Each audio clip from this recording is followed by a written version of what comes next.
প্রমাণ দেয় আপনাদের সামনে। আচ্ছা, আপনার সরকার স্কুলে কলেজে বিশ্ববিদ্যালয়ে লেখাপড়া করলে লক্ষ লক্ষ টাকা খরচ করে, এটা কি সত্য না মিথ্যা?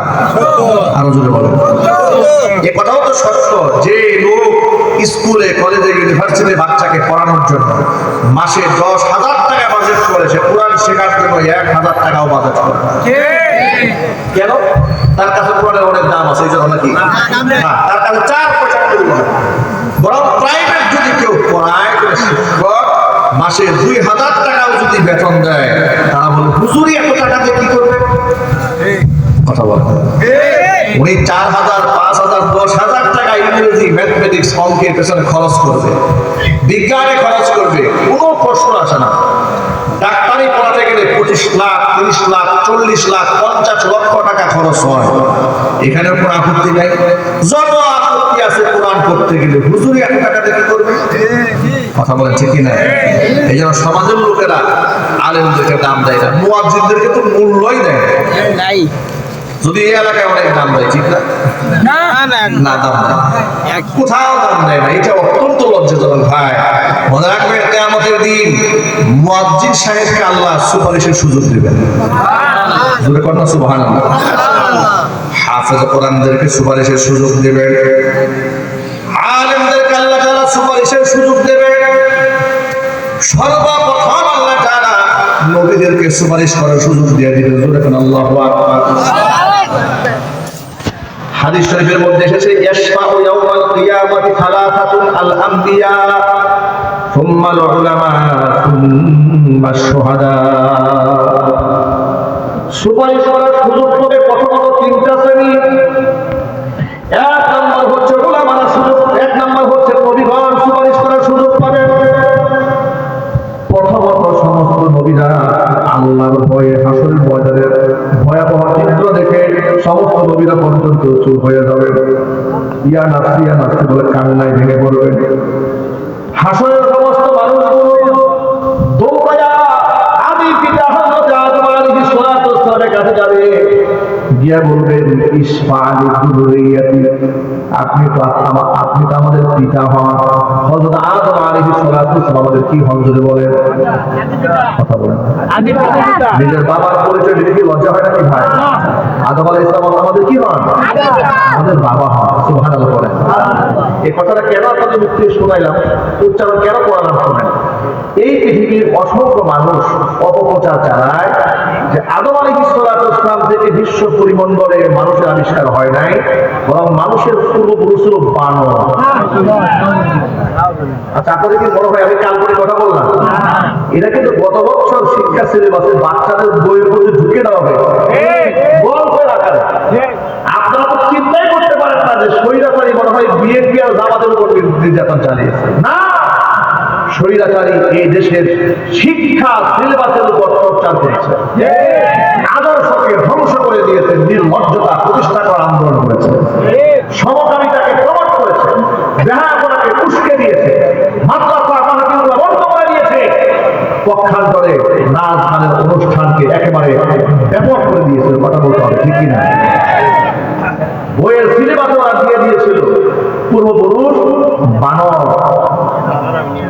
ওরা ব্যাখ্যা লিখেছে যে বানর থেকে হবে, এটা ডারউইনের মতবাদ। ডারউইনের মতবাদটা কি? ডারউইন একটা নেশাগ্রস্ত দার্শনিক ছিল। নেশাগ্রস্ত আমি এই জন্য বললাম যে কত বড় মাতাল হলে এই ধরনের কথা বলতে পারে। যে বানর ছিল গাছে গাছে চলতো, গাছে গাছে লাফাতে লাফাতে এক পর্যায়ে গাছের গুতা খাইয়া পিছন থেকে লেজ খুঁজে বসছে।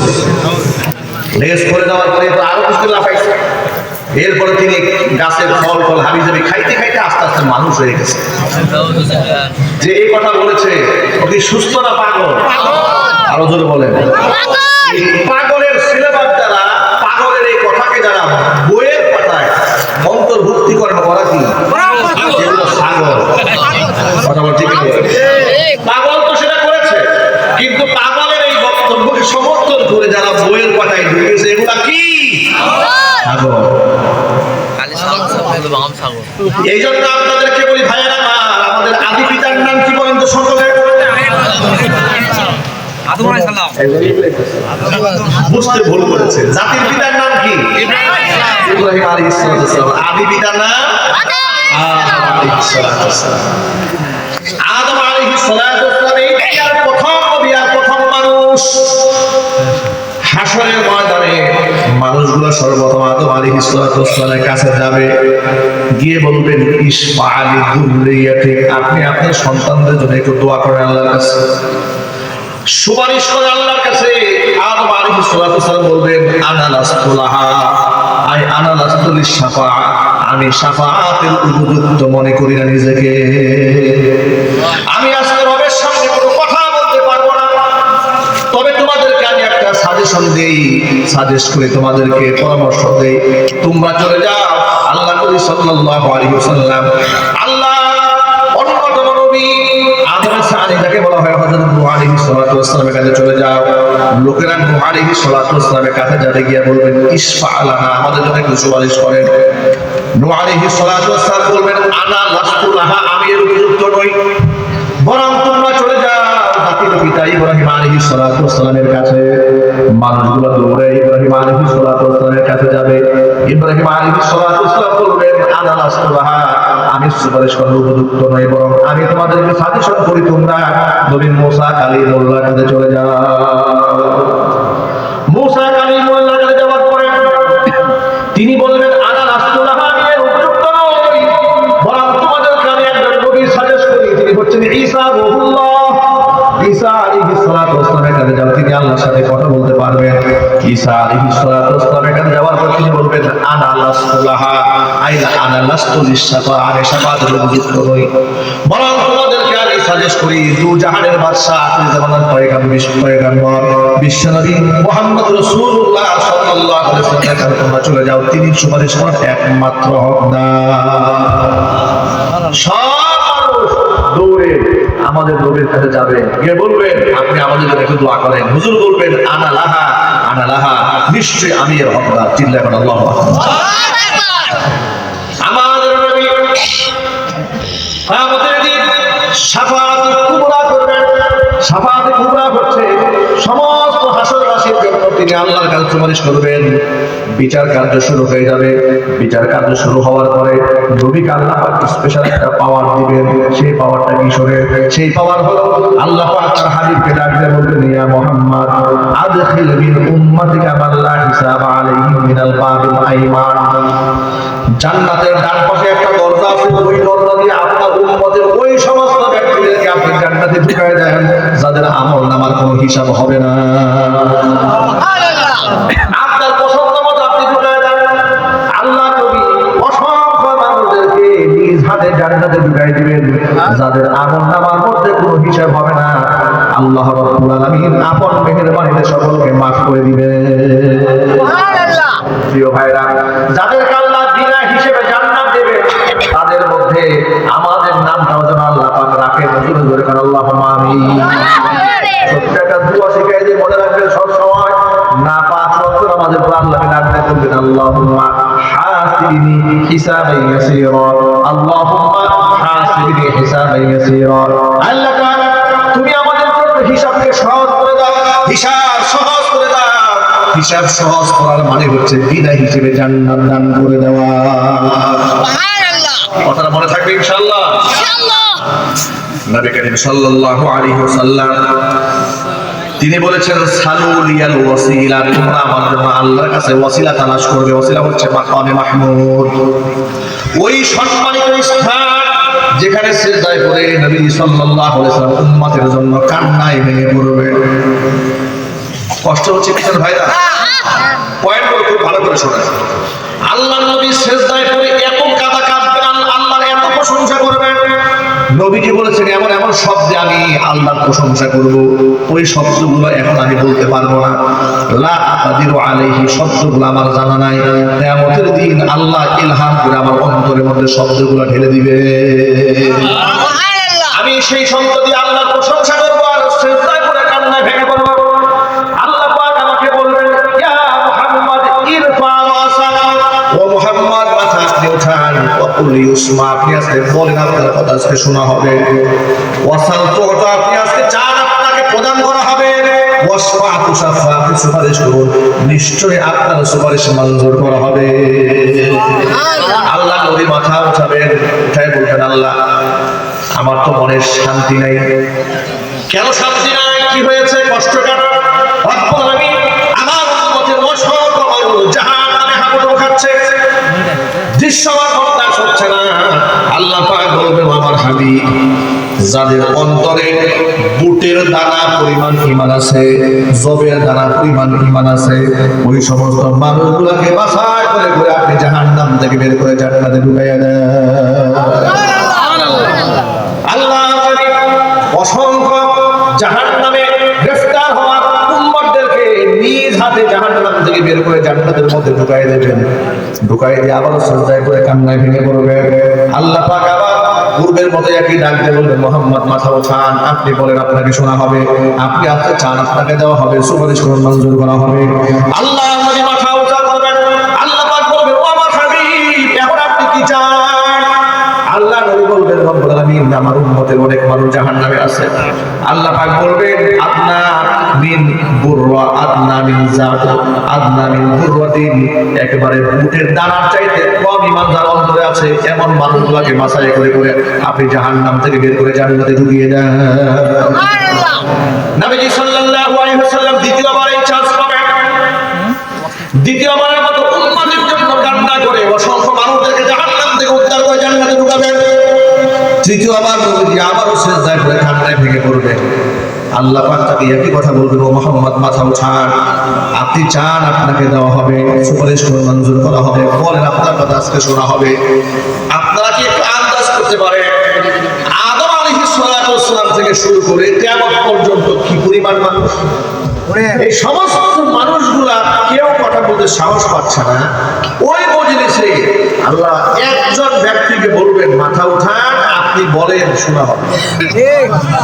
আল্লাহু আকবার বলেন, আপনি বলেন, আপনার কথা আজকে শোনা হবে, আপনি আজকে চান, আপনাকে দেওয়া হবে, সুপারিশ করে মঞ্জুর করা হবে। নবী করিম সাল্লাল্লাহু আলাইহি ওয়াসাল্লাম তৃতীয়বারে মাথা উঁচা করবেন। আল্লাহ পাক বলেন, হাবিব, এখন আর কি চাওয়ার আছে?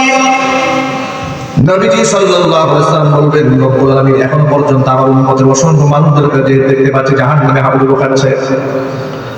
আল্লাহ পাক বলবেন, আমার হাবিব, যাদের অন্তরে আদনা মিন শাইরা, যাদের ঈমান আছে একেবারে জবের দানার চাইতে কম, তার চাইতেও কম, আদনা থেকে আদনা একেবারে কম ঈমান যাদের অন্তরে আছে, এদেরকে আপনি জাহান্নাম থেকে বের করে নিয়ে যান।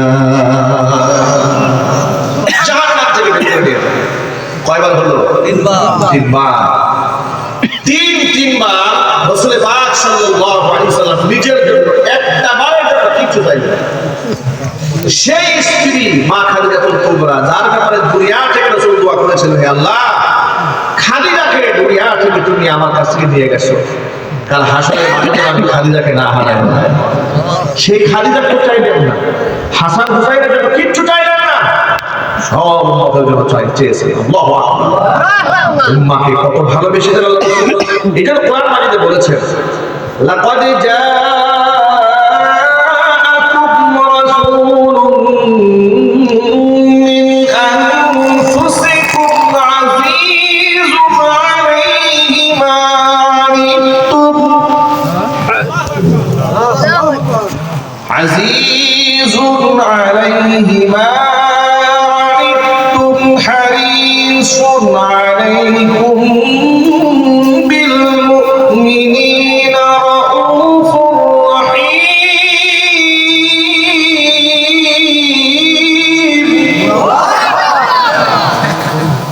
আল্লাহ বলেছেন, লাকাদ জাআকুম রাসূলুম মিন আনফুসিকুম, তোমাদের ভিতর থেকে তোমাদের কাছে এসেছে এমন একজন রাসূল, আজিজুন আলাইহি মা আনিতুম, যিনি তোমাদের কষ্টে বড়ই কষ্ট পান, হারিসুন আলাইকুম, আই হারিসুন আলা হিদায়াতিকুম, তোমাদের হেদায়েতের জন্য যিনি সবচেয়ে বড় আকাঙ্ক্ষা রাখেন, বিল মুমিনিনা রাউফুর রহিম, যিনি ঈমানদারদের জন্য অতীব দয়ালু, আর তার মনটা বড় ভালোবাসায় পরিপূর্ণ। জোরে জোরে বলেন সুবহানাল্লাহ।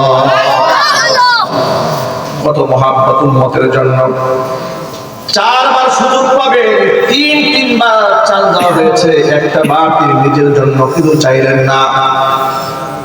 তিনি তার ছেলের জন্য চান না, মেয়ের জন্য চাইলেন না, পরিবারের জন্য কিছুই চান না, আহলে বাইতের জন্য টু শব্দ পর্যন্ত বললেন না।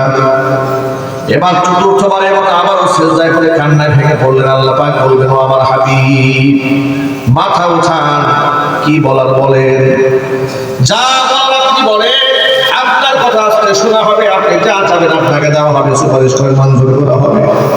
চতুর্থবারের মতো শেষবারের মতো মাথা উঠাইয়া আল্লাহর কাছে এমন একটা দাবি করে বসবেন, আপনারা শুনে অবাক হয়ে যাবেন। নবী করিম সাল্লাল্লাহু আলাইহি ওয়াসাল্লাম আল্লাহকে ডাকতে বলেন, রব্বুল আলামিন দেখতে চাই না কার অন্তরে কতটুকু ঈমান আছে, একটা সুযোগ আপনি আমাকে শেষবারের মতো দান করেন। গোটা জীবনে যে ব্যক্তি লা ইলাহা ইল্লাল্লাহ একটা বার বলেছে ঈমানের সাথে, ঈমান কতটুকু আছে আর কতটুকু গেছে দেখবো না।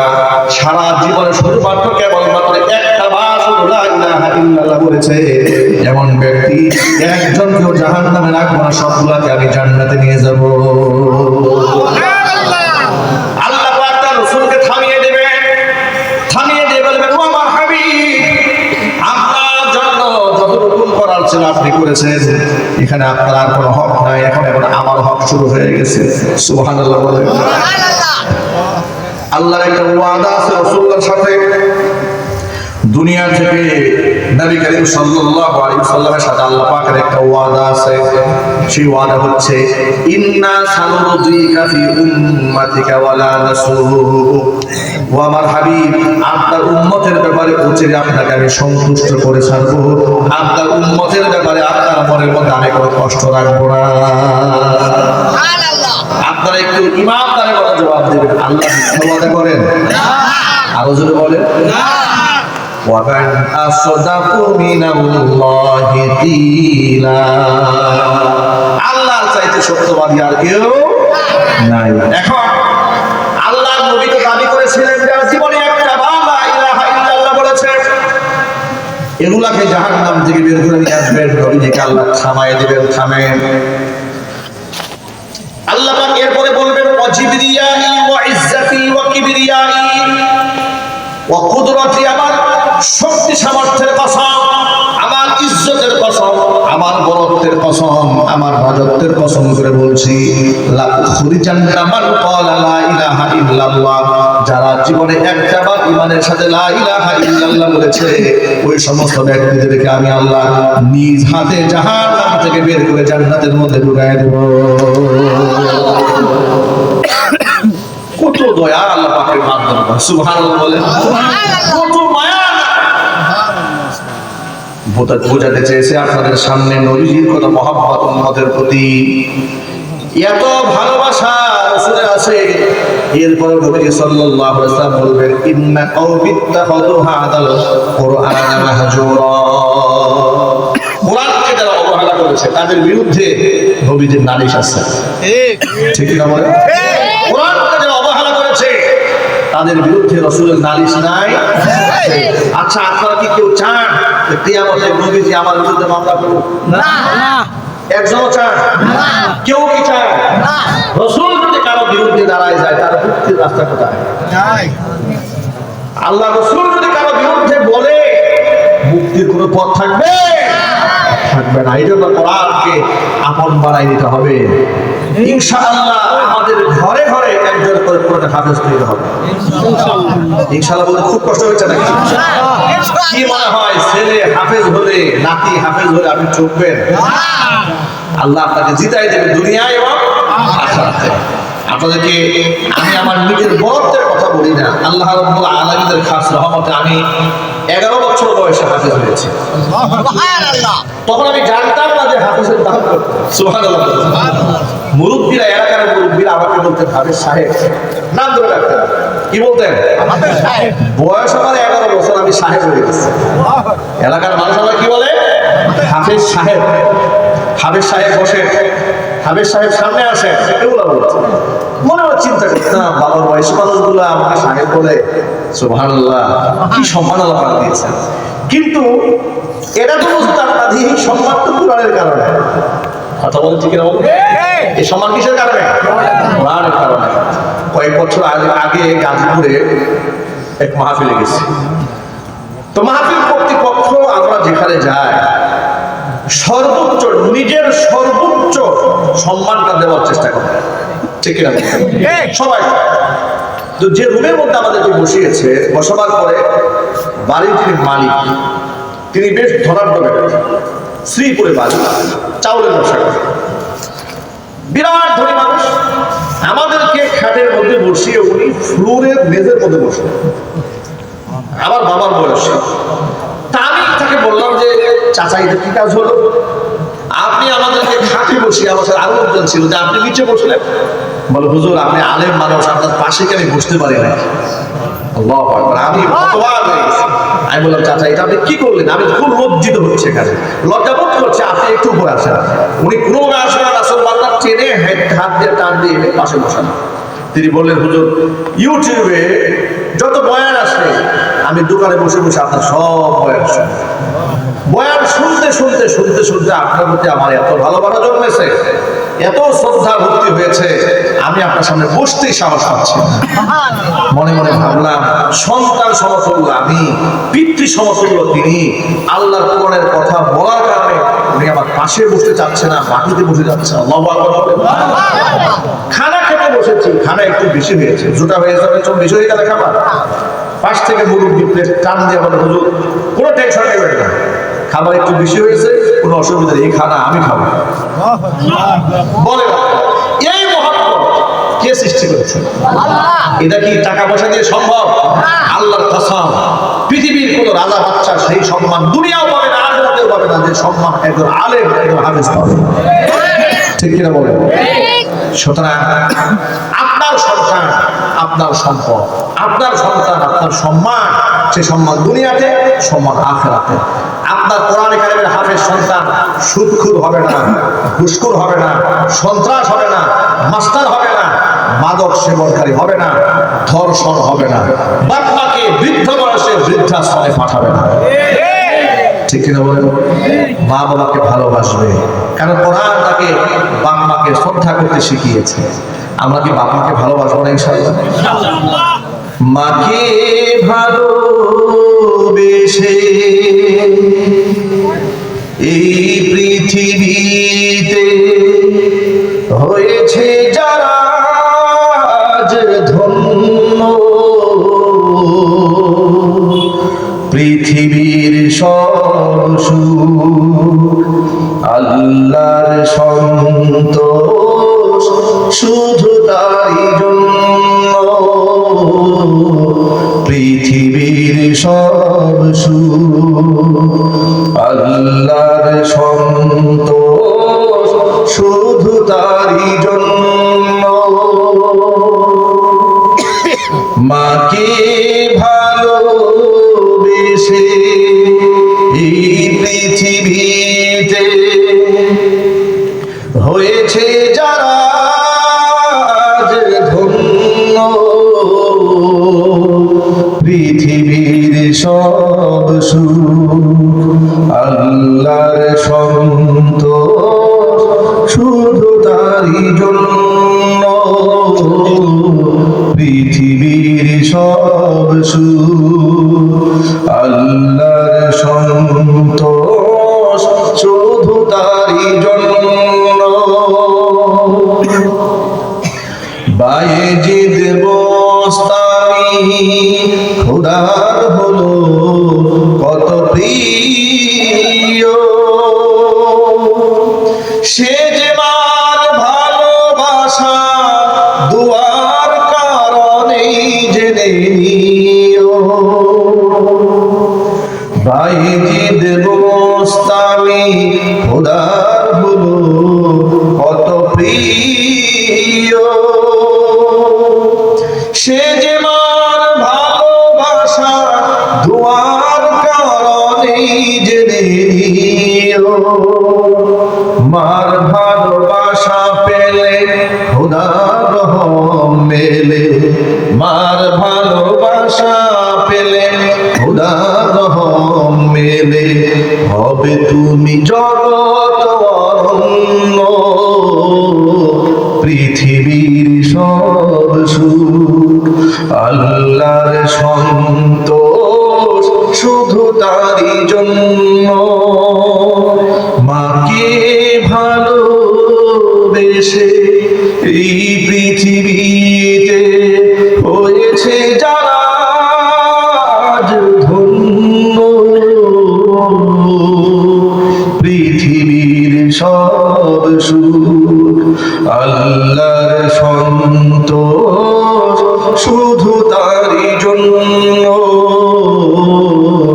পৃথিবীর সব সুখ আল্লাহর সন্তোষ শুধু তারই জন্য।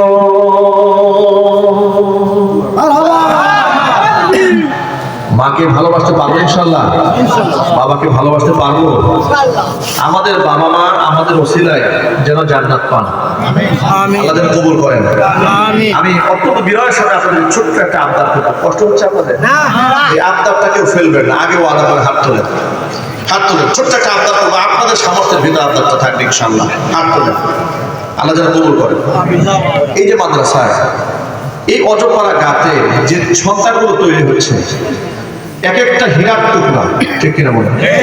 এই হীরার টুকরা আরো তৈরি হোক, এটা আমরা আপনারা চান না? আপনাদের সহযোগিতা, আপনাদের ভালোবাসায় এই প্রতিষ্ঠানগুলো চলছে। অসংখ্য এতিমরা এখানে পড়াশোনা করছে। আমি আপনাদেরকে কোনো সময়, লম্বা সময় রুমাল পাঠিয়ে দেব, একেবারে মনের ভিতরে সবটুকু ভালোবাসার উজাড় করে এইরকম রত্ন যেন এখানে আরো তৈরি হয়, ওই নিয়তে বাপ্পা কবরে শুয়ে আছেন, তার মুক্তি কামনায় রবের সামনে আজকে দান করবেন। যে আমি মাদ্রাসা এতিমখানায় দান করলাম, এই উসিলায় যেন আল্লাহ আমাদের বাপ্পাকে মাফ করে দেন। যখন আমি দায়িত্বশীল ভাইদেরকে বলছি, রুমাল নিয়ে ব্যাগ নিয়ে চলে যাবে, একটা মানুষও উঠবেন না ইনশাল্লাহ। বলেন না ইনশাল্লাহ? লিল্লাহি তাকবীর, লিল্লাহি তাকবীর। দান মানুষকে সম্মানিত করা, সাদাকাতু তাদফাউল বালা, দান করলে বালা মুসিবত দূর হয়ে যায়। আলিয়াতুল উলিয়া খায়রুম মিন আলিয়াতিস সুফলা, রোহিতার হাতের চেয়ে দাতার হাত অনেক উত্তম। আল্লাহ পাক যেন আমাদেরকে মন প্রাণ উজাড় করে বাপমার জান্নাত কামনায় রবের কাছ থেকে আমরা ইনশাআল্লাহ দানের মধ্যে শামিল হব। অসংখ্য আচ্ছা ঠিক আছে, অসংখ্য মায়েরা বোনেরা এসছেন, মায়েরা বোনেরাও দানের মধ্যে শামিল হবেন ইনশাআল্লাহ। আমি মা বোনদেরকে বলছি, মায়েরা বোনেরা যাদের সন্তানরা আজকে হাফেজ হয়েছেন, আলেম হয়েছেন, তারা হচ্ছে রত্ন গর্বমান, ঠিক কি? তারা গর্বে সাধারণ সন্তান ধারণ করেন নাই, আল্লাহর কোরআনের ধারক এবং বাহককে ধারণ করেছেন। চিল্লাবেন আল্লাহু আকবার। মা বোনদের ব্যাপারে বলছি, মায়েরা বোনেরা, আল্লাহর নবী সাল্লাল্লাহু আলাইহি ওয়াসাল্লাম একদিক থেকে নারীদেরকে নিকৃষ্ট ফিতনা বলেছেন, আবার আরেক দিক থেকে নারীদেরকে পৃথিবীর শ্রেষ্ঠ সম্পদ বলেছেন। আল্লাহর হাবিব বলেছেন, মা তারাকতু মিন বাদি আশাদ্দা ফিতনাতান মিন ফিতনাতিন নিসা, নারীদের চাইতে নিকৃষ্ট ফিতনা পুরুষের জন্য, আমার উম্মতের জন্য আর কিছু রেখে যায় নাই। একদিক থেকে নারীদেরকে নিকৃষ্ট ফিতনা বলেছেন, আরেক দিক থেকে ভিন্ন হাদিসের মধ্যে নবী বলেছেন, আদ-দুনিয়া ইন্নামাদ দুনিয়া কুল্লুহা মাতাউন ওয়া খায়রু মাতা'id দুনিয়াল মারআতুস সালিহা, নিশ্চয় গোটা দুনিয়া হচ্ছে দুনিয়ার সামগ্রী, আর গোটা দুনিয়ার সমস্ত সামগ্রীর মধ্যে সর্বোৎকৃষ্ট সামগ্রীর নাম হচ্ছে নেককার মহিলা। নেককার নারীদের অনেক দাম, অনেক সম্মান। আল্লাহ নবী সাল্লাল্লাহু আলাইহি ওয়াসাল্লাম বলেছেন, আল জান্নাতু তাহতা আকদামিল উম্মাহাত, জান্নাত মায়েদের পায়ের নিচে। সুবহানাল্লাহ। মায়েরা বোনেরা, ছোট্ট একটা হাদিস বলবো, এই হাদিসটা আপনারা মনে রাখবেন। নবী করিম সাল্লাল্লাহু আলাইহি ওয়াসাল্লাম তিনি মেয়েদেরকে ডেকে বলেন, ইয়া মা'শারান নিসা তাসাদদাকনা, হে নারীরা তোমরা বেশি বেশি আল্লাহর কাছে দান করো। ইন্নী উরিতুকুন্না আকসারা আহলিন নার, আমাকে দেখানো হয়েছে জাহান্নামের অধিকাংশ, এই পৃথিবীর অধিকাংশ মানুষ, নারী যারা, তারা জাহান্নামে চলে যাচ্ছে। নাউযুবিল্লাহ। আকসারা আহলিন নার, জাহান্নামের অধিকাংশ বাসিন্দা এই দুনিয়ার মহিলারা। নারীরা জানতে চাইলেন কোন সে অপরাধ যে অপরাধে অধিকাংশ নারী জাহান্নামে যাচ্ছে। নবী করিম সাল্লাল্লাহু আলাইহি ওয়াসাল্লাম দুইটা পাপের কথা বলেন। কয়টা পাপ? দুইটা পাপের কারণে অধিকাংশ নারী জাহান্নামে যাবে। একটা পাপের নাম হচ্ছে তাকফুরুনাল আশি ওয়া তাকফুরুনাল লানা, বেশি বেশি স্বামীর নাফরমানি করার কারণে। আরেকটা হচ্ছে বেশি বেশি লানত দেওয়ার কারণে। নারীরা দেখবেন কথায় কথায় অভিশাপ দেয়, তাই না? জয়পুর হাটের মহিলারা দেয় না, মনে হয় অভিশাপ দেয় কিনা? মেজাজ খারাপ হলে বলে আল্লাহ বলে শুনে দেখে না, আল্লাহ লানত করবে, আল্লাহর গজব করবে, একের পর এক লানত দিতে থাকে। মা বললে কি বলছে, ভাইরা বলে না লানত দেবে। সন্তানের উপর বেশি রাগ হয়ে গেলে কি বলবে জানেন? আল্লাহ তাআলা হেদায়েত দান করে, আল্লাহ তোর উপর রহমত নাযিল করবে। রাগে গুসায় এই কথা বলবো, রাগে গুসায় কখনো বদদুয়া দিবেন না। আর 2 নম্বর, কখনো স্বামীর নাফরমানি করবেন না। নবী করিম সাল্লাল্লাহু আলাইহি ওয়াসাল্লাম বলেছেন, লাউ কুনতু আমিরান আহাদান, আমি যদি এই পৃথিবীতে আল্লাহকে বাদ দিয়ে কোনো মানুষকে মানুষের পায়ে সিজদা করতে বলতাম, আমারাতুল মারআতা আন তাসজুদা লিজাওজিহা, নারীদেরকে বলতাম তারা যেন স্বামীর পায়ে সিজদায় লুটিয়ে পড়ে। ভাবা যায় কত সম্মান দিয়েছেন স্বামীদেরকে। সুতরাং স্বামীদের সেবা, স্বামীদের আজ্ঞাবহ হয়ে থাকার মধ্যে একজন নারীর সম্মান রয়েছে, মর্যাদা রয়েছে।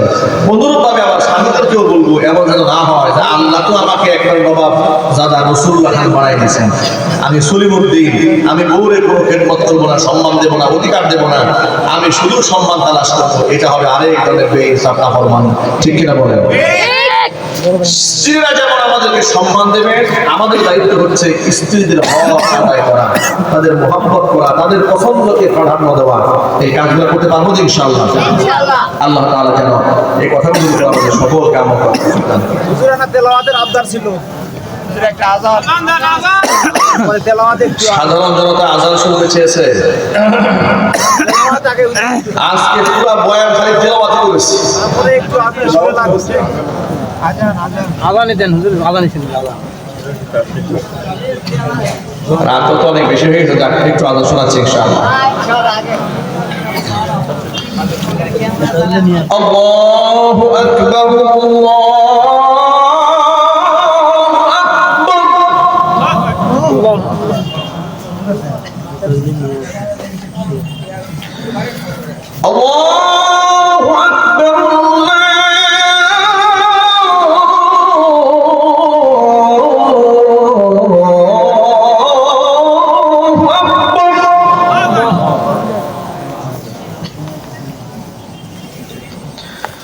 أشهد أن لا إله إلا الله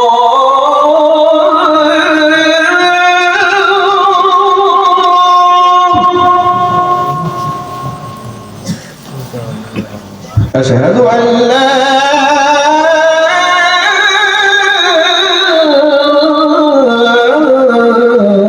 إله إلا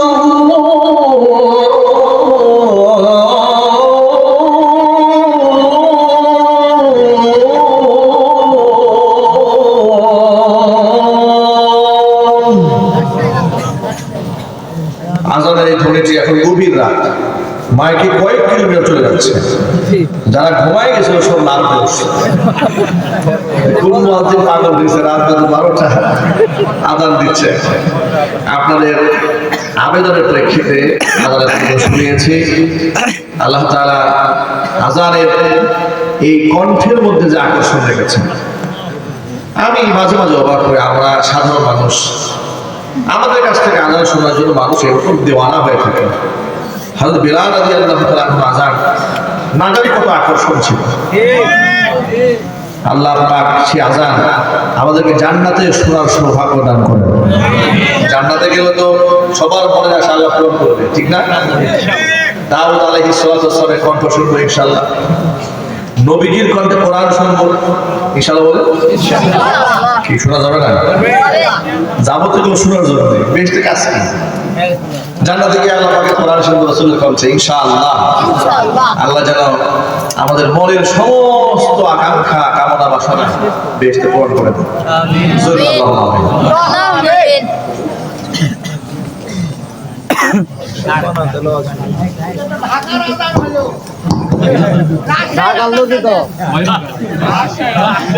রাজশাহীকে বিল আজান নাজিল হয়েছে নাকি?